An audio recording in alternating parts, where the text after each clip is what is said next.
have caught up on A Knight of the Seven Kingdoms, episodes 4 and 5, so let's talk about it. Hi, I'm Jordan the Nerd of Gold, and yeah, episodes 4 and 5 were a definite improvement for me. I really enjoyed both of those episodes, like genuinely. I will say, up front, I was maybe a little drunk while I was watching them, but I don't think that would have changed my assessment of that too much, at least.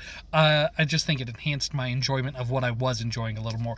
But that being said, yeah, I still think episode 4 was a little better than 5, just because as a franchise, one of the big things that intrigues me about both Game of Thrones, the original series, and House of Dragons on HBO is the palace intrigue, the politicking, the alliances that form.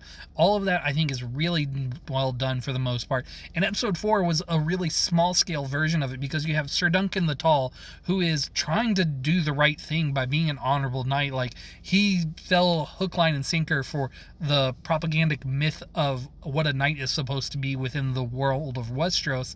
And then everyone else is like, you realize not all knights are really like that, and you've done something that's bad within the real world, right? And I really like that. I don't remember which Targaryen it was, but the Targaryen who actually seems to know what he's doing as far as being a ruler. I was so excited when he joined up with Sir Duncan there.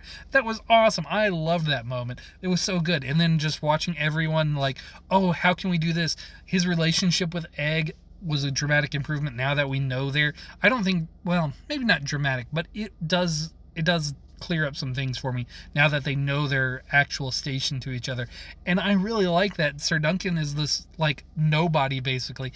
Egg is next in line to be the throne, basically. I mean, there's a couple people ahead of him, but whatever. He's very close to the throne.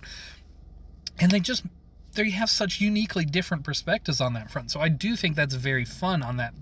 And then we get the Trial of the Seven, the actual fight in episode 5, and that was a really well choreographed fight. I knew it was going to be brutal, but I did not think that Sir Duncan was going to get stabbed that many times. That was insane.